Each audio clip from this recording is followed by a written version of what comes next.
ओम नमः शिवाय। भारत माता ಶಿವಶಕ್ತಿ ಅವತಾರ್ ಪರಮಾತ್ಮ ವಾಣಿ. ಓಂ. ಪಿತಾಶ್ರೀ ಶಿವ ತಂದೆಯ ನೆನಪಿದೆಯೇ? ಮುರಳಿಯ ದಿನಾಂಕ 21/4/2026 ಪ್ರಾತಃ ಕ್ಲಾಸ್. ಓಂ ನಮಃ ಶಿವಾಯ. ಸೇವಾದಾರಿ ಮಕ್ಕಳೇ, ಆಂತರ್ಯದಲ್ಲಿ ಹಗಲು ರಾತ್ರಿ ಉತ್ಸಾಹ ಬರಬೇಕು. ಯಾರಾದರೂ ಬಂದರೆ ಅವರಿಗೆ ದಾರಿಯನ್ನು ತೋರಿಸಬೇಕು. ಅಂದರೆ ಪರಮಾತ್ಮನ ಸಂದೇಶದ ದಾರಿಯನ್ನು ತೋರಿಸಬೇಕು.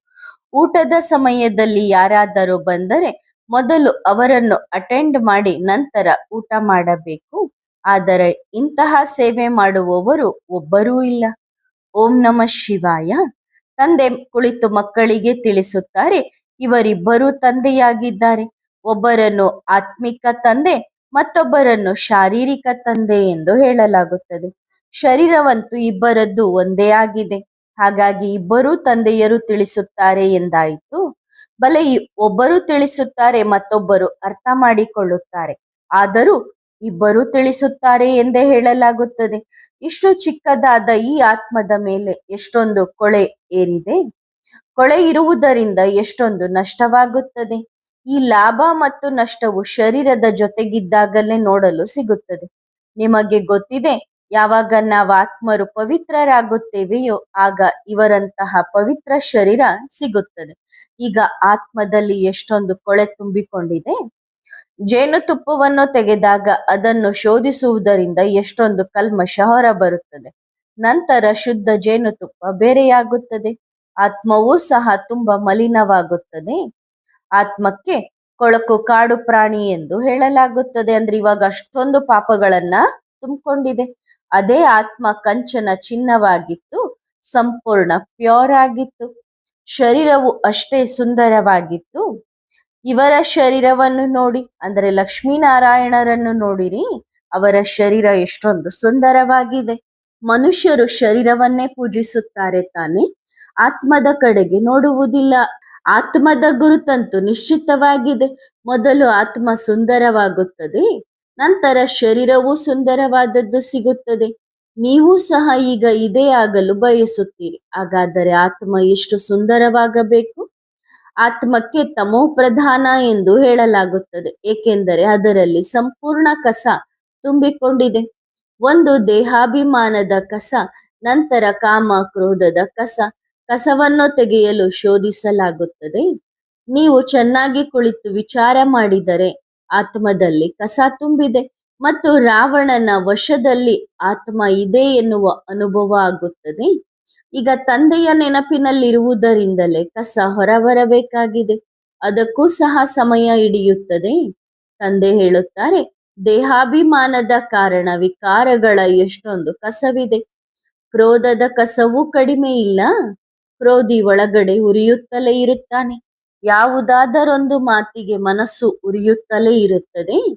ಮುಖವೂ ಸಹ ನಾಯಿಯಂತೆ ಇರುತ್ತದೆ. ಈಗ ನಿಮಗೆ ಅರ್ಥವಾಗುತ್ತದೆ ನಮ್ಮ ಆತ್ಮ ಎಷ್ಟು ಮಲಿನವಾಗಿದೆ, ಆತ್ಮ ಎಷ್ಟು ಉರಿದು ಹೋಗಿದೆ ಎಂದು ಈಗ ಗೊತ್ತಾಗುತ್ತದೆ. ಈ ಮಾತುಗಳನ್ನು ಅರ್ಥ ಮಾಡಿಕೊಳ್ಳುವವರು ಸಹ ಬಹಳ ಸ್ವಲ್ಪ ಜನರಿದ್ದಾರೆ. ಅದರಲ್ಲಿ ಫಸ್ಟ್ ಕ್ಲಾಸ್ ಹೂವುಗಳು ಬೇಕು ತಾನೆ. ಈಗ ಬಹಳಷ್ಟು ಕುಂದುಕೊರತೆಗಳಿವೆ.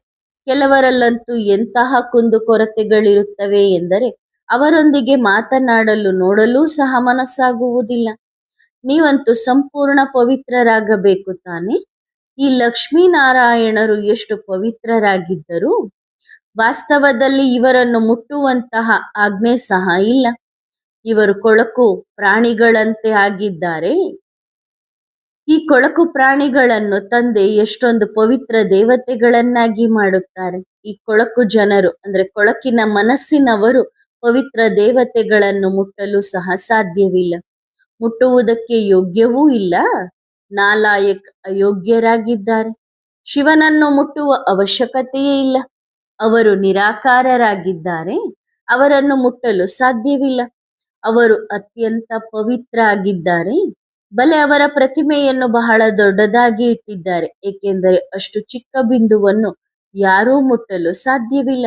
ಆತ್ಮ ಶರೀರದಲ್ಲಿ ಪ್ರವೇಶ ಮಾಡಿದಾಗ ಶರೀರ ದೊಡ್ಡದಾಗುತ್ತದೆ. ಆತ್ಮವಂತೂ ದೊಡ್ಡದು ಚಿಕ್ಕದು ಆಗುವುದೇ ಇಲ್ಲ. ಇದು ಕಸದ ಪ್ರಪಂಚವಾಗಿದೆ. ಆತ್ಮದಲ್ಲಿ ಎಷ್ಟೊಂದು ಕಸವಿದೆ. ಈಗಂತೂ ಪವಿತ್ರರಾಗುತ್ತಿದ್ದೀರಿ. ಹಾಗಾಗಿ ಕಸದವರೊಂದಿಗೆ ಎಷ್ಟೊಂದು ಮಿಕ್ಸಪ್ ಆಗಬೇಕಾಗುತ್ತದೆ. ಇಲ್ಲದಿದ್ದರೆ ಇಂತಹ ಕಸದವರು ಶಿವಬಾಬಾರವರನ್ನು ಮುಟ್ಟಲು ಸಾಧ್ಯವಿಲ್ಲ. ಶಿವಬಾಬಾ ತುಂಬಾ ಪವಿತ್ರ ಆಗಿದ್ದಾರೆ, ತುಂಬಾ ಪವಿತ್ರರು. ಇಲ್ಲಿ ಎಲ್ಲರನ್ನೂ ಒಂದೇ ಸಮಾನವನ್ನಾಗಿ ಮಾಡುತ್ತಾರೆ. ಅದಕ್ಕೆ ಪ್ರಾಣಿಗಳ ಪ್ರಪಂಚ ಎಂದೇ ಹೇಳಲಾಗುತ್ತದೆ. ಒಬ್ಬರಿಗೊಬ್ಬರು ಹೇಳುತ್ತಾರೆ, ನೀವಂತೂ ಪ್ರಾಣಿಯಂತಿದ್ದೀರಿ, ನೀವು ಕತ್ತೆಯಂತಾಗಿದ್ದೀರಿ, ಮದ್ದಾನೆ ಆಗಿದ್ದೀರಿ, ಅಂದ್ರೆ ಉಚ್ಚಾನೆ ಆಗಿದ್ದೀರಿ. ಸತ್ಯಯುಗದಲ್ಲಿ ಇಂತಹ ಮಾತುಗಳು ಇರುವುದೇ ಇಲ್ಲ. ಈಗ ನೀವು ಅನುಭವ ಮಾಡುತ್ತೀರಿ, ನಮ್ಮ ಆತ್ಮದಲ್ಲಿ ಬಹಳ ಕೊಳೆ ಇದೆ. ತಂದೆಯನ್ನು ನೆನಪು ಮಾಡುವಷ್ಟು ಆತ್ಮ ಯೋಗ್ಯ ಇಲ್ಲ. ನಾಲಾಯಕ್ ಎಂದು ತಿಳಿದು ಮಾಯೆಯೂ ಸಹ ಅವರನ್ನು ಏಕದಂ ದೂರ ಮಾಡುತ್ತದೆ. ತಂದೆ ಎಷ್ಟು ಸೆಕ್ರೆಡ್ ಆಗಿದ್ದಾರೆ ಅಂದ್ರೆ ಪವಿತ್ರ ಆಗಿದ್ದಾರೆ. ನೀವು ಆತ್ಮರು ಏನೇನೋ ಆಗುತ್ತೀರಿ. ಈಗ ತಂದೆ ತಿಳಿಸುತ್ತಾರೆ, ನೀವು ನನ್ನನ್ನು ಕರೆದಿರುವುದೇ ಆತ್ಮವನ್ನು ಶುದ್ಧವನ್ನಾಗಿ ಮಾಡಲು. ತುಂಬಾ ಕಸ ತುಂಬಿಕೊಂಡಿದೆ. ನಡವಳಿಕೆಯನ್ನು ನೋಡಿದರೆ ಅಸಹ್ಯವಾಗುತ್ತದೆ. ಈ ಕಸ ಅಂತೂ ಎಂದಿಗೂ ಶುದ್ಧವಾಗಲು ಸಾಧ್ಯವಿಲ್ಲ, ಅಸಂಭವವಾಗಿದೆ. ತೋಟ ಇದೆ ತಾನೆ, ತೋಟದಲ್ಲಿ ಎಲ್ಲವೂ ಫಸ್ಟ್ ಕ್ಲಾಸ್ ಹೂವುಗಳೇ ಇರುವುದಿಲ್ಲ, ನಂಬರ್ ವಾರ್ ಇರುತ್ತಾರೆ. ತಂದೆ ತೋಟಗಾರನಾಗಿದ್ದಾರೆ. ಆತ್ಮ ಎಷ್ಟು ಪವಿತ್ರವಾಗುತ್ತದೆ, ನಂತರ ಎಷ್ಟು ಮಲಿನವಾಗಿ ಸಂಪೂರ್ಣ ಮುಳ್ಳಾಗುತ್ತದೆ. ಆತ್ಮದಲ್ಲಿಯೇ ದೇಹಾಭಿಮಾನದ ಕಾಮ, ಕ್ರೋಧ ಮುಂತಾದವುಗಳ ಕಸ ಬೀಳುತ್ತದೆ. ಮನುಷ್ಯರಲ್ಲಿ ಕ್ರೋಧವು ಎಷ್ಟಿದೆ.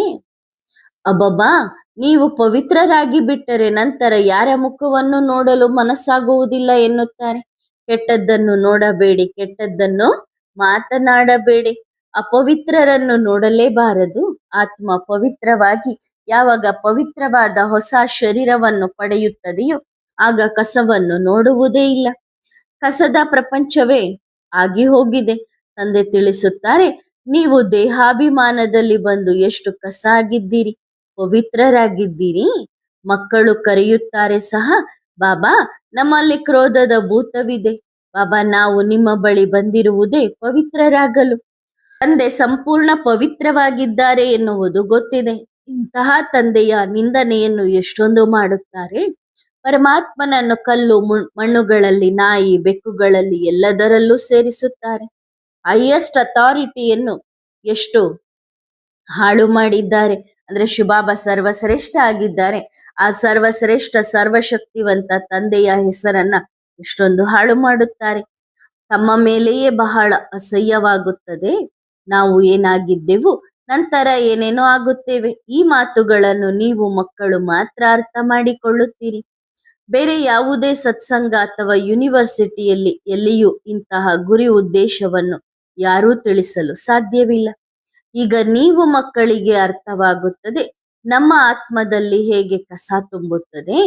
2 ಕಲೆ ಕಡಿಮೆಯಾಯಿತು, ನಂತರ 4 ಕಲೆ ಕಡಿಮೆಯಾಯಿತು. ಕಸ ಬೀಳುತ್ತಲೇ ಹೋಯಿತು. ಆದ್ದರಿಂದಲೇ ತಮೋ ಪ್ರಧಾನ ಎಂದು ಹೇಳಲಾಗುತ್ತದೆ. ಒಬ್ಬರಿಗೊಬ್ಬರು ಹೇಗೆ ಬೈಯುತ್ತಿರುತ್ತಾರೆ. ಕೆಲವರು ಲೋಭದಲ್ಲಿ, ಕೆಲವರು ಮೋಹದಲ್ಲಿ, ಕೆಲವರು ಕ್ರೋಧದಲ್ಲಿ ಉರಿದು ಸಾಯುತ್ತಾರೆ. ಅದೇ ಸ್ಥಿತಿಯಲ್ಲಿ ಉರಿದು ಉರಿದು ಸಾಯಬೇಕಾಗುತ್ತದೆ. ಈಗ ನೀವು ಮಕ್ಕಳಂತೂ ಶಿವಬಾಬಾರವರ ನೆನಪಿನಲ್ಲಿಯೇ ಶರೀರ ಬಿಡಬೇಕಾಗಿದೆ. ಯಾರು ಶಿವಬಾಬಾ ಇಂತಹವರನ್ನಾಗಿ ಮಾಡುತ್ತಾರೆಯೋ, ಈ ಲಕ್ಷ್ಮೀನಾರಾಯಣರನ್ನು ಇಂತಹ ಶ್ರೇಷ್ಠರನ್ನಾಗಿ ತಂದೆಯೇ ಮಾಡಿದರು ತಾನೆ. ಹಾಗಾಗಿ ತಮ್ಮ ಮೇಲೆ ಎಷ್ಟು ಎಚ್ಚರಿಕೆ ವಹಿಸಬೇಕು. ಚಂಡಮಾರುತಗಳಂತೂ ಬಹಳಷ್ಟು ಬರುತ್ತವೆ. ಈ ಚಂಡಮಾರುತಗಳು ಮಾಯೆಯದ್ದೇ ಬರುತ್ತವೆ, ಬೇರೆ ಯಾರ ಚಂಡಮಾರುತವೂ ಇಲ್ಲ. ಹೇಗೆ ಶಾಸ್ತ್ರಗಳಲ್ಲಿ ಹನುಮಂತ ಮುಂತಾದವರ ಕಥೆಗಳನ್ನು ಬರೆದಿದ್ದಾರೆ. ಭಗವಂತನು ಶಾಸ್ತ್ರಗಳನ್ನು ರಚಿಸಿದನು ಎಂದು ಏನೋ ಹೇಳುತ್ತಾರೋ ಅದೆಲ್ಲವೂ ಕಟ್ಟುಕತೆಗಳಾಗಿವೆ. ಭಗವಂತನಂತೂ ಎಲ್ಲ ವೇದ ಶಾಸ್ತ್ರಗಳ ಸಾರವನ್ನು ತಿಳಿಸುತ್ತಾರೆ. ಅಂಧಶ್ರದ್ಧೆಯ ಭಕ್ತಿಯ ಕಥೆಗಳನ್ನು ಓದುತ್ತಾ ಓದುತ್ತಾ ದುರ್ಗತಿಯಾಗುತ್ತದೆ. ಇದಂತೂ ಅರ್ಧ ಕಲ್ಪದ ನಂತರ ರಾವಣನ ಮತ ಸಿಗುತ್ತದೆ. ಭಗವಂತನಂತೂ ಸದ್ಗತಿ ಮಾಡಿದರು.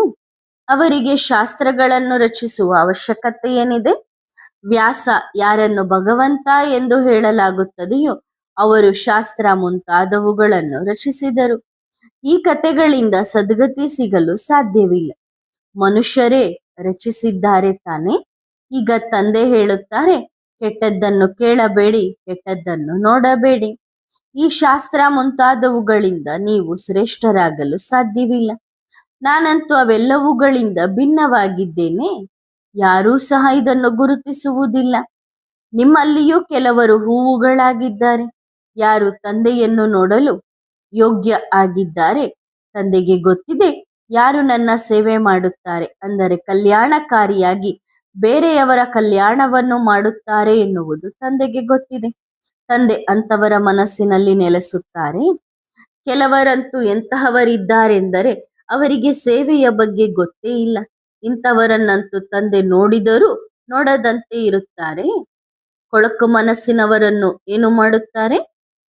ಆದ್ದರಿಂದ ಈಗ ತಂದೆ ಹೇಳುತ್ತಾರೆ, ಕಸವನ್ನು ತೆಗೆಯುತ್ತಾ ಹೋಗಿ, ಜ್ಞಾನವಂತೂ ಸಿಕ್ಕಿದೆ. ತಮ್ಮನ್ನು ಆತ್ಮ ಎಂದು ತಿಳಿದುಕೊಳ್ಳಿ ಮತ್ತು ತಂದೆಯನ್ನು ನೆನಪು ಮಾಡಿ. ಬಲೆ ಆತ್ಮ ಶುದ್ಧವಾಗುತ್ತದೆ, ಶರೀರವಂತೂ ಕೊಳಕಾಗಿದೆ ತಾನೆ.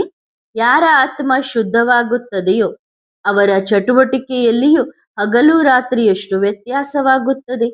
ನಡವಳಿಕೆಯಿಂದಲೇ ಗೊತ್ತಾಗುತ್ತದೆ. ಯಾರ ಹೆಸರನ್ನು ತೆಗೆದುಕೊಳ್ಳುವುದಿಲ್ಲ, ಏಕೆಂದರೆ ಇನ್ನಷ್ಟು ಕೆಟ್ಟವರಾಗಿ ಬಿಡಬಾರದು ಎಂದು.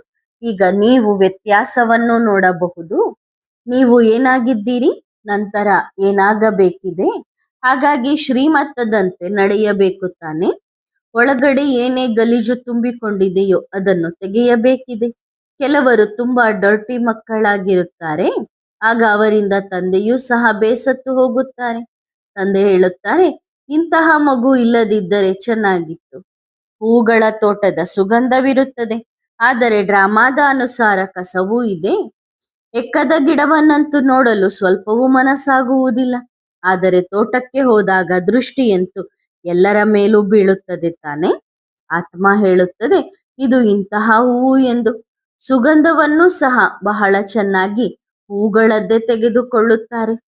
ತಂದೆಯೂ ಸಹ ನೋಡುತ್ತಾರೆ, ಇವರ ಆತ್ಮ ಎಷ್ಟು ನೆನಪಿನ ಯಾತ್ರೆಯಲ್ಲಿ ಇರುತ್ತದೆ, ಎಷ್ಟು ಪವಿತ್ರವಾಗಿದೆ. ಮತ್ತು ನಂತರ ಬೇರೆಯವರನ್ನು ಸಹ ತಮ್ಮ ಸಮಾನವನ್ನಾಗಿ ಮಾಡುತ್ತಾರೆ. ಜ್ಞಾನವನ್ನು ತಿಳಿಸುತ್ತಾರೆ. ಮೂಲ ಮಾತೆ ಮನ್ಮನಾಭವ ಆಗಿದೆ. ತಂದೆ ಹೇಳುತ್ತಾರೆ, ನನ್ನನ್ನು ನೆನಪು ಮಾಡಿ, ಆಗ ನೀವು ಪವಿತ್ರ ಹೂವುಗಳಾಗುತ್ತೀರಿ. ಇವರು ಎಷ್ಟು ಪವಿತ್ರ ಹೂವುಗಳಾಗಿದ್ದಾರೆ. ಇವರಿಗಿಂತಲೂ ಶಿವಬಾಬಾ ತುಂಬಾ ಪವಿತ್ರವಾಗಿದ್ದಾರೆ. ಮನುಷ್ಯರಿಗೆ ಸ್ವಲ್ಪವೂ ಗೊತ್ತಿಲ್ಲ, ಈ ಲಕ್ಷ್ಮೀನಾರಾಯಣರನ್ನು ಸಹ ಶಿವಬಾಬಾರವರೇ ಈ ರೀತಿ ಮಾಡಿದ್ದಾರೆ ಎಂದು. ಶಿವಬಾಬಾರವರೇ ಇವರನ್ನು ಇಂತಹವರನ್ನಾಗಿ, ಅಂದ್ರೆ ಲಕ್ಷ್ಮೀನಾರಾಯಣರನ್ನಾಗಿ ಮಾಡಿದ್ದಾರೆ. ಈ ಪುರುಷಾರ್ಥದಿಂದ ಇವರು ಈ ರೀತಿ ಆಗಿದ್ದಾರೆ ಎಂದು ನಿಮಗೆ ಗೊತ್ತಿದೆ. ರಾಮನು ಕಡಿಮೆ ಪುರುಷಾರ್ಥ ಮಾಡಿದ್ದಾನೆ, ಹಾಗಾಗಿ ಚಂದ್ರವಂಶಿಯಾದನು. ತಂದೆಯಂತೂ ಬಹಳಷ್ಟು ತಿಳಿಸುತ್ತಾರೆ. ಒಂದು ನೆನಪಿನ ಯಾತ್ರೆಯಲ್ಲಿ ಇರಬೇಕು. ಇದರಿಂದ ಮನಸ್ಸಿನ ಕೊಳಕು ಹೊರಬರಲಿ. ನೀವು ಪವಿತ್ರರಾದರೆ ನಂತರ ನಿಮ್ಮ ಮನಸ್ಸು ಗಲೀಜಾಗಲು ಅಥವಾ ಗಲೀಜಾದವರ ಜೊತೆ ಬೆರೆಯಲು, ಅಂದ್ರೆ ಕೊಳಕು ಮನಸ್ಸಿರುವವರ ಜೊತೆ ಬೆರೆಯಲು ಮನಸ್ಸಾಗುವುದಿಲ್ಲ. ಆದರೆ ಸೇವೆಗಾಗಿ ನೀವು ಎಲ್ಲರ ಜೊತೆ ಮಾತುಕತೆ ಆಡಬೇಕಾಗುತ್ತದೆ. ಕೆಲವರಂತೂ ಬಹಳ ಕೊಳಕು ಮನಸ್ಸಿನವರು, ಕೊಳಕು ಪ್ರಾಣಿಗಳಂತೆ ಇರುತ್ತಾರೆ. ಅಂದ್ರೆ ಅವ್ರ ಮನಸ್ಸು ಅಷ್ಟೊಂದು ಕೊಳಕಾಗಿರತ್ತೆ. ಕೆಲವರು ಬಹಳ ಚೆನ್ನಾಗಿ ಜ್ಞಾನವನ್ನು ಕೇಳುತ್ತಾರೆ, ವಾದ ವಿವಾದ ಮಾಡುವುದಿಲ್ಲ. ತಂದೆ ಹೇಳುತ್ತಾರೆ, ನೀವು ಸಂಪೂರ್ಣವಾಗಿ ಸರಿಯಾಗಿ ತಿಳಿಸುತ್ತೀರಿ. ಮ್ಯೂಸಿಯಂಗಂತೂ ಬಹಳಷ್ಟು ಜನ ಬರುತ್ತಾರೆ ತಾನೆ. ಮಕ್ಕಳಿಗೆ ಸೇವೆಯ ಬಹಳ ಆಸಕ್ತಿ ಇರಬೇಕು. ಸೇವೆಯನ್ನು ಬಿಟ್ಟು ಎಂದಿಗೂ ನಿದ್ದೆ ಮಾಡಬಾರದು. ಸೇವೆಯಲ್ಲಿ ಬಹಳ ಅಕ್ಯುರೇಟ್ ಆಗಿರಬೇಕು. ಮ್ಯೂಸಿಯಂನಲ್ಲಿಯೂ ನೀವು ವಿಶ್ರಾಂತಿ ಸಮಯವನ್ನು ಬಿಡುತ್ತೀರಿ. ಹೇಳಿ ಗಂಟಲು, ಅಂದ್ರೆ ಜ್ಞಾನವನ್ನ ಹೇಳಿ ಹೇಳಿ ಗಂಟಲು ಸುಸ್ತಾಗುತ್ತದೆ. ಊಟ ಮುಂತಾದವುಗಳನ್ನು ಮಾಡಬೇಕಾಗುತ್ತದೆ. ಆದರೆ ನಿಮ್ಮ ಆಂತರ್ಯದಲ್ಲಿ ಹಗಲು ರಾತ್ರಿ ಸೇವೆಯ ಉತ್ಸಾಹ ಬರಬೇಕು. ಯಾರಾದರೂ ಬಂದರೆ ಅವರಿಗೆ ದಾರಿಯನ್ನು ತೋರಿಸಬೇಕು. ಊಟ ಮಾಡುವಂತ ಸಮಯದಲ್ಲಿ ಯಾರಾದರೂ ಬಂದರೆ ಮೊದಲು ಅವರನ್ನು ಅಟೆಂಡ್ ಮಾಡಿ, ಅಂದ್ರೆ ಅವ್ರಿಗೆ ಜ್ಞಾನ ಹೇಳಿ ನಂತರ ಊಟ ಮಾಡಬೇಕು. ಆದರೆ ಇಂತಹ ಸೇವೆ ಮಾಡುವವರು ಒಬ್ಬರೂ ಇಲ್ಲ. ಯಾರು ಮುಖ್ಯಸ್ಥರಾಗಿರುತ್ತಾರೆಯೋ ಅವರಿಗೆ ಬಹಳ ದೇಹಾಭಿಮಾನ ಬರುತ್ತದೆ, ಆರಾಮ್ ಪ್ರಿಯರಾಗುತ್ತಾರೆ. ಅವರಿಗೆ ಚಹವನ್ನು ಸಹ ಯಾರಾದರೂ ಮಂಚದ ಮೇಲೆಯೇ ತಂದು ಕೊಡಬೇಕು. ಅಂದ್ರೆ ಬೆಡ್ ಕಾಫಿ ಬಟ್ಟೆ ಎಲ್ಲನೂ ಅವ್ರ ಕೂತಲ್ಲಿನೇ ತಂದು ಕೊಡ್ಬೇಕು. ಹೀಗೆಯೇ ನವಾಬರಾಗುತ್ತಾರೆ. ತಂದೆ ತಿಳುವಳಿಕೆಯನ್ನು ಕೊಡಬೇಕಾಗುತ್ತದೆ ತಾನೆ. ಈ ನವಾಬಿತನವನ್ನು ಬಿಡಿ. ನಂತರ ತಂದೆ ಸಾಕ್ಷಾತ್ಕಾರವನ್ನು ಮಾಡಿಸುತ್ತಾರೆ. ನಿಮ್ಮ ಪದವಿಯನ್ನು ನೋಡಿ ದೇಹಾಭಿಮಾನದ ಕೊಡಲಿಯನ್ನು ತಾವೇ ತಮ್ಮ ಕಾಲಿನ ಮೇಲೆ ಹಾಕಿಕೊಂಡಿದ್ದಾರೆ. ಬಹಳಷ್ಟು ಮಕ್ಕಳು ಬಾಬಾರವರೊಂದಿಗೆ ಸ್ಪರ್ಧೆ ಮಾಡುತ್ತಾರೆ. ಅರೆ, ಇದಂತೂ ಬಾಬಾರವರ ರಥವಾಗಿದೆ ಅಂದ್ರೆ ಬ್ರಹ್ಮ ಬಾಬನ್ ಜೊತೆ ಸ್ಪರ್ಧೆ ಮಾಡ್ತಾರೆ. ಅದಕ್ಕೆ ಬಾಬಾ ಹೇಳ್ತಾರೆ, ಇವರು ಬಾಬನ ರಥ ಆಗಿದ್ದಾರೆ, ಇವರ ಪಾಲನೆ ಮಾಡಬೇಕಾಗುತ್ತದೆ, ರಥವನ್ನು ಆರೋಗ್ಯವಾಗಿಟ್ಟುಕೊಳ್ಳಬೇಕಾಗುತ್ತದೆ. ಇಲ್ಲದಿದ್ದರೆ ಈ ತಬಲ ಅಂದರೆ ಶರೀರ ಹಾಳಾಗಿ ಬಿಡುತ್ತದೆ. ಇವರೊಂದಿಗೆ ಸ್ಪರ್ಧೆ ಮಾಡುವುದೇ? ಬಾಬಾ ಇದನ್ನು ಮಾಡುತ್ತಾರೆ, ಇದನ್ನು ತಿನ್ನುತ್ತಾರೆ, ನಾವೇಕೆ ಈ ರೀತಿ ಮಾಡಬಾರದು, ನಾವೇಕೆ ಅವರಂತೆ ತಿನ್ನಬಾರದು ಎಂದು. ಇದು ಯಾರ ರಥವಾಗಿದೆ ಎನ್ನುವುದನ್ನು ಅರ್ಥ ಮಾಡಿಕೊಳ್ಳುವ ಬುದ್ಧಿಯೂ ಇಲ್ಲ. ಇವರದ್ದಂತೂ ಬಹಳ ಎಚ್ಚರಿಕೆ ವಹಿಸಬೇಕಾಗುತ್ತದೆ. ಸ್ವಲ್ಪ ಹೆಚ್ಚು ಕಡಿಮೆ ಕಾನೂನು ಬಾಹಿರವಾದ ಅಂದ್ರೆ ಆ ಶರೀರಕ್ಕೆ ಆಗದೇ ಇರುವಂತ ವಸ್ತುವನ್ನು ತಿಂದರೆ ತಕ್ಷಣ ತಬಲ ಹಾಳಾಗುತ್ತದೆ, ಅಂದ್ರೆ ಶರೀರ ಹಾಳಾಗುತ್ತದೆ, ಕೆಮ್ಮು ಮುಂತಾದವು ಬರುತ್ತದೆ. ಇಲ್ಲಂತೂ ಇಂತಹವರಿದ್ದಾರೆ. ಬಹಳಷ್ಟು ಔಷಧಿಗಳನ್ನು ತೆಗೆದುಕೊಳ್ಳುತ್ತಿರುತ್ತಾರೆ, 10 ವೈದ್ಯರ ಔಷಧಿಗಳನ್ನು ಮಾಡುತ್ತಿರುತ್ತಾರೆ. ಭಲೆ ಬಾಬಾ ಹೇಳುತ್ತಾರೆ, ಶರೀರವನ್ನು ಆರೋಗ್ಯವಾಗಿಟ್ಟುಕೊಳ್ಳಬೇಕು, ಆದರೆ ತಮ್ಮ ಸ್ಥಿತಿಯನ್ನು ಸಹ ನೋಡಬೇಕು ತಾನೆ. ನೀವು ಬಾಬಾರವರ ನೆನಪಿನಲ್ಲಿದ್ದು ತಿಂದರೆ ಎಂದಿಗೂ ಯಾವುದೇ ವಸ್ತು ನಷ್ಟ ಆಗುವುದಿಲ್ಲ. ನೆನಪಿನಿಂದಲೇ ಶಕ್ತಿ ತುಂಬಿಕೊಳ್ಳುತ್ತದೆ. ನಿಮ್ಮ ಊಟ ಬಹಳ ಶುದ್ಧವಾಗುತ್ತದೆ. ಆದರೆ ಆ ಸ್ಥಿತಿ ಇಲ್ಲ. ಬಾಬಾರವರಂತೂ ಹೇಳುತ್ತಾರೆ, ಬ್ರಾಹ್ಮಣರು ಮಾಡಿದ ಊಟ ಅತಿ ಉತ್ತಮವಾಗಿರುತ್ತದೆ. ಆದರೆ ಅದು ಯಾವಾಗ ಉತ್ತಮವಾಗಿರುತ್ತದೆ ಎಂದರೆ ಯಾವಾಗ ಅವರು ಬಾಬನ ನೆನಪಿನಲ್ಲಿದ್ದು ಮಾಡುತ್ತಾರೆಯೋ ಆವಾಗ ಉತ್ತಮವಾಗಿರುತ್ತದೆ. ನೆನಪಿನಲ್ಲಿದ್ದು ಮಾಡುವುದರಿಂದ ಅವರಿಗೂ ಲಾಭ ಮತ್ತು ತಿನ್ನುವವರಿಗೂ ಲಾಭವಾಗುತ್ತದೆ. ಎಕ್ಕದ ಗಿಡಗಳು ಸಹ ಬಹಳಷ್ಟಿವೆ ತಾನೆ. ಆ ಪಾಪದವರು ಯಾವ ಪದವಿ ಪಡೆಯುತ್ತಾರೆ? ಬಾಬಾರವರಿಗಂತೂ ಕರುಣೆ ಬರುತ್ತದೆ. ದೇವತೆಗಳ ಸಂಗೀತವನ್ನು ದೇಹಾಭಿಮಾನಿ ಗೂಳಿಗಳು ಏನು ಅರ್ಥ ಮಾಡಿಕೊಳ್ಳುತ್ತಾರೆ ಅಂದ್ರೆ ದೇವತೆಗಳು ಆತ್ಮಾಭಿಮಾನಿಗಳಾಗಿರ್ತಾರೆ. ಅವರಲ್ಲಿರುವಂತಹ ಜ್ಞಾನ, ಪವಿತ್ರತೆ ಈ ದೇಹಾಭಿಮಾನದಲ್ಲಿರುವಂತ ಮನುಷ್ಯರೇನು ಅರ್ಥ ಮಾಡಿಕೊಳ್ಳುತ್ತಾರೆ? ಗೂಳಿಗಳಂತಿರುವವರು ಫೇಲ್ ಆಗುತ್ತಾರೆ. ದಾಸದಾಸಿಯರಾಗುವುದಕ್ಕಿಂತಲೂ ಸಾಹುಕಾರರಾಗುವುದು ಒಳ್ಳೆಯದು. ದಾಸದಾಸಿಯರನ್ನು ಇಟ್ಟುಕೊಳ್ಳಬಹುದು, ಆದರೆ ಡ್ರಾಮಾದಲ್ಲಿ ದಾಸದಾಸಿಯರಾಗುವ ಪಾತ್ರವೂ ಇದೆ. ಅದರಲ್ಲಿ ಖುಷಿ ಪಡಬಾರದು. ನಾವು ಇಂತಹವರಾಗಬೇಕು ಎಂದು ವಿಚಾರವನ್ನು ಮಾಡುವುದಿಲ್ಲ. ಅದೇ ಅಸುರಿ ನಡವಳಿಕೆ. ಅಸುರಿ ಊಟ ತಿಂಡಿ ನಡೆದುಕೊಂಡೇ ಬರುತ್ತದೆ, ಅಂದ್ರೆ ಇನ್ನು ಪರಿವರ್ತನೆ ಆಗೋದಿಲ್ಲ. ಅದೇ ರೀತಿ ಆಹಾರ ವಿಚಾರ ಇರತ್ತೆ. ತಂದೆಯಂತೂ ಹೇಳುತ್ತಾರೆ, ನಿರಂತರ ನನ್ನೊಬ್ಬನನ್ನೇ ನೆನಪು ಮಾಡಿರಿ, ನನ್ನನ್ನು ಸ್ಮರಣೆ ಮಾಡಿ ಮಾಡಿ ಸುಖವನ್ನು ಪಡೆಯಿರಿ. ಭಕ್ತರು ನಂತರ ಸ್ಮರಣೆಯ ಮಾಲೆಯನ್ನು ಕುಳಿತು ಮಾಡಿದ್ದಾರೆ. ಅದು ಭಕ್ತರ ಕೆಲಸವಾಗಿದೆ. ತಂದೆಯಂತೂ ಕೇವಲ ಹೇಳುತ್ತಾರೆ, ತಮ್ಮನ್ನು ಆತ್ಮ ಎಂದು ತಿಳಿದು ತಂದೆಯನ್ನು ನೆನಪು ಮಾಡಿರಿ, ಅಷ್ಟೇ. ಬಾಕಿ ಯಾವುದೇ ಜಪ ಮಾಡಬೇಡಿ, ಮಾಲೆಯನ್ನು ತಿರುಗಿಸಬೇಡಿ. ತಂದೆಯನ್ನು ಅರ್ಥ ಮಾಡಿಕೊಂಡಿದ್ದೀರಿ, ಈಗ ಅವರನ್ನು ನೆನಪು ಮಾಡಬೇಕು. ಬಾಯಿಂದ ಬಾಬಾ ಬಾಬಾ ಎಂದು ಹೇಳುವುದೇನಿಲ್ಲ. ನಿಮಗೆ ಗೊತ್ತಿದೆ, ಅವರು ನಮ್ಮ ಆತ್ಮರುಗಳ ಬೇಹದ್ದಿನ ತಂದೆಯಾಗಿದ್ದಾರೆ. ಅವರನ್ನು ನೆನಪು ಮಾಡುವುದರಿಂದ ನಾವು ಸತೋಪ್ರಧಾನರಾಗುತ್ತೇವೆ, ಅಂದರೆ ಆತ್ಮ ಮತ್ತು ಶರೀರ ಕಂಚನವಾಗುತ್ತದೆ. ಎಷ್ಟು ಸುಲಭವಾಗಿದೆ, ಆದರೆ ಯುದ್ಧದ ಮೈದಾನವಾಗಿದೆ ತಾನೆ. ನಿಮ್ಮದಂತೂ ಮಾಯೆಯೊಂದಿಗೆ ಯುದ್ಧವಾಗಿದೆ. ಅದು ಗಳಿಗೆ ಗಳಿಗೆಗೆ ನಿಮ್ಮ ಬುದ್ಧಿಯ ಯೋಗವನ್ನು ಕತ್ತರಿಸುತ್ತದೆ. ಎಷ್ಟೆಷ್ಟು ವಿನಾಶಕಾಲೆ ಪ್ರೀತ ಬುದ್ಧಿ ಇರುತ್ತದೆಯೋ ಅಷ್ಟು ಪದವಿಯೂ ಇರುತ್ತದೆ. ಒಬ್ಬರ ವಿನಃ ಬೇರೆ ಯಾರ ನೆನಪು ಬರಬಾರದು. ಕಲ್ಪದ ಹಿಂದೆಯೂ ಇಂತಹವರು ಹೊರಬಂದಿದ್ದಾರೆ. ಯಾರು ವಿಜಯಮಾಲೆಯ ಮಣಿಗಳಾಗಿದ್ದಾರೆ. ನೀವು ಯಾರು ಬ್ರಾಹ್ಮಣ ಕುಲದವರಾಗಿದ್ದೀರೋ ಬ್ರಾಹ್ಮಣರದ್ದೇ ರುಂಡಮಾಲೆ ಆಗುತ್ತದೆ. ಯಾರು ಬಹಳ ಗುಪ್ತ ಪರಿಶ್ರಮ ಪಟ್ಟಿದ್ದಾರೆಯೋ ಜ್ಞಾನ ಗುಪ್ತವಾಗಿದೆ ತಾನೆ. ತಂದೆಯಂತೂ ಪ್ರತಿಯೊಬ್ಬರನ್ನು ಬಹಳ ಚೆನ್ನಾಗಿ ತಿಳಿದವರಾಗಿದ್ದಾರೆ. ಒಳ್ಳೊಳ್ಳೆಯ ನಂಬರ್ನವರು ಯಾರನ್ನು ಮಹಾರಥಿಗಳು ಎಂದು ತಿಳಿದಿದ್ದೆವೋ ಅಂತವರು ಇಂದು ಇಲ್ಲ. ಈಗಂತೂ ಮಾಲೆಯು 8-10 ಮಣಿಗಳು ಸಹ ಕಷ್ಟದಿಂದ ಆಗಬಹುದು. ದೇಹಾಭಿಮಾನ ಬಹಳಷ್ಟಿದೆ. ತಂದೆಯ ನೆನಪು ಅವರಿಗಿರಲು ಸಾಧ್ಯವಿಲ್ಲ. ಮಾಯೆ ಬಹಳ ಜೋರಾಗಿ ಕಪಾಳ ಮೋಕ್ಷ ಮಾಡುತ್ತದೆ. ಬಹಳ ಸ್ವಲ್ಪ ಜನರಿದ್ದಾರೆ ಯಾರ ಮಾಲೆ ಆಗಲು ಸಾಧ್ಯ. ಹಾಗಾಗಿ ತಂದೆ ಆದರೂ ಮಕ್ಕಳಿಗೆ ತಿಳಿಸುತ್ತಾರೆ, ತಮ್ಮನ್ನು ನೋಡಿಕೊಳ್ಳುತ್ತೀರಿ, ನಾವು ಎಷ್ಟು ಪವಿತ್ರ ದೇವತೆಗಳಾಗಿದ್ದೆವು ಎಂದು. ನಂತರ ನಾವು ಏನೇನಾಗಿದ್ದೇವೆ? ಕಸ ಆಗಿದ್ದೇವೆ. ಈಗ ಶಿವಬಾಬಾ ಸಿಕ್ಕಿದ್ದಾರೆ, ಹಾಗಾಗಿ ಅವರ ಮತದಂತೆ ನಡೆಯಬೇಕು ತಾನೆ.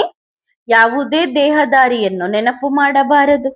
ಬಹಳಷ್ಟು ಜನರಿದ್ದಾರೆ ಯಾರು ದೇಹದಾರಿಯನ್ನು ನೆನಪು ಮಾಡುತ್ತಾರೆ, ಯಾರ ನೆನಪು ಬರಬಾರದು. ಯಾರದ್ದು ಫೋಟೋ ಚಿತ್ರವನ್ನು ಇಟ್ಟುಕೊಳ್ಳಬಾರದು. ಒಬ್ಬ ಶಿವಬಾಬಾರವರ ನೆನಪೇ ಇರಲಿ. ಶಿವಬಾಬಾರವರಿಗೆ ಶರೀರವಿಲ್ಲ. ಇವರನ್ನು ಸಹ ಸ್ವಲ್ಪ ಸಮಯಕ್ಕಾಗಿ ಸಾಲವಾಗಿ ತೆಗೆದುಕೊಳ್ಳುತ್ತಾರೆ. ನಿಮ್ಮನ್ನು ಇಂತಹ ದೇವಿ ದೇವತೆಯನ್ನಾಗಿ ಮಾಡಲು ಎಷ್ಟು ಪರಿಶ್ರಮ ಪಡುತ್ತಾರೆ. ತಂದೆ ಹೇಳುತ್ತಾರೆ, ನೀವು ನನ್ನನ್ನು ಪತಿತ ಪ್ರಪಂಚದಲ್ಲಿಯೇ ಕರೆಯುತ್ತೀರಿ, ನಿಮ್ಮನ್ನು ಪಾವನರನ್ನಾಗಿ ಮಾಡುತ್ತೇನೆ. ಆದರೂ ನೀವಂತೂ ನನ್ನನ್ನು ಪಾವನ ಪ್ರಪಂಚದಲ್ಲಿ ಕರೆಯುವುದೇ ಇಲ್ಲ. ಅಲ್ಲಿ ಬಂದು ಏನು ಮಾಡುತ್ತಾರೆ? ಅವರ ಸೇವೆಯೇ ಪಾವನರನ್ನಾಗಿ ಮಾಡುವುದಾಗಿದೆ. ತಂದೆಗೆ ಗೊತ್ತಿದೆ, ಸಂಪೂರ್ಣ ಉರಿದು ಕಪ್ಪು ಕಲ್ಲಿದ್ದಲಾಗಿದ್ದಾರೆ. ಯಾರಾದರೂ ವಿಕಾರದಲ್ಲಿ ಬಿದ್ದರೆ ಸಂಪೂರ್ಣ ಕಪ್ಪು ಮುಖ ಮಾಡಿಕೊಳ್ಳುತ್ತಾರೆ. ಅಂತವರಿಗೆ ಶಿಕ್ಷೆಯು 100 ಪಟ್ಟು ಬೀಳುತ್ತದೆ. ಒಳ್ಳೆಯದು. ಆತ್ಮಿಕ ಮಕ್ಕಳಿಗೆ ನೆನಪು, ಪ್ರೀತಿ, ಗುಡ್ ಮಾರ್ನಿಂಗ್ ಮತ್ತು ನಮಸ್ತೆ. ಆತ್ಮಿಕ ಮಕ್ಕಳು ಆತ್ಮಿಕ ತಂದೆಗೆ ಮಾಡುವ ನೆನಪು, ಪ್ರೀತಿ ಮತ್ತು ನಮಸ್ತೆ ನಮಸ್ತೆ ನಮಸ್ತೆ. ಧನ್ಯವಾದ ಬಾಬಾ. ಶುಕ್ರಿಯ. ವರದಾನ ಆಶೀರ್ವಾದಗಳಿಗೆ ಪಾತ್ರಭವ. ಎಲ್ಲರೂ ತಂದೆಯ ಸಹಯೋಗಿ, ವಿಶ್ವ ಕಲ್ಯಾಣಕಾರಿ ಎಂದು ತಿಳಿದು ಕಾರ್ಯ ಮಾಡುತ್ತೀರಾ? ಒಂದು ವೇಳೆ ಇದು ನೆನಪಿದ್ದರೆ ಸದಾ ಕರುಣಾಮಯಿಯಾಗಿರುತ್ತೀರಿ, ಸದಾ ಮಹಾದಾನಿಯಾಗಿರುತ್ತೀರಿ. ವಿಶ್ವ ಕಲ್ಯಾಣಕಾರಿಯ ಸ್ಮೃತಿಯಿಂದ ಸ್ವಯಂ ಸಹ ಪ್ರತಿಯೊಂದು ಹೆಜ್ಜೆಯಲ್ಲಿ ಕಲ್ಯಾಣಕಾರಿ ವೃತ್ತಿಯಿಂದ ನಡೆಯುತ್ತೀರಿ ಮತ್ತು ನಡೆಸುತ್ತೀರಿ. ಸದಾ ಇದು ನೆನಪಿರಲಿ. ನಿಮಿತ್ತ ಮಾತ್ರ ಈ ಕಾರ್ಯ ಮಾಡುತ್ತಿದ್ದೇವೆ. ನಾನು ಎನ್ನುವುದು ಸಮಾಪ್ತಿಯಾಗಲಿ ಮತ್ತು ನಿಮಿತ್ತ ಭಾವ ನೆನಪಿರಲಿ. ಹೀಗೆ ಸದಾ ಸೇವೆ ಮಾಡುವುದರಿಂದ ತಂದೆಯ ನೆನಪು ಸ್ವತಃ ಇರುತ್ತದೆ. ಎಷ್ಟು ಸೇವೆ ಮಾಡುತ್ತೀರೋ ಅಷ್ಟು ವಿಶ್ವದ ಅನೇಕ ಆತ್ಮರ ಮೂಲಕ ಶುಭಾಶಯಗಳು, ಆಶೀರ್ವಾದಗಳು ಸಿಗುತ್ತವೆ. ಆಶೀರ್ವಾದ ಸಿಗುತ್ತದೆ. ಒಳ್ಳೆಯದು. ಓಂ ನಮಃ ಶಿವಾಯ.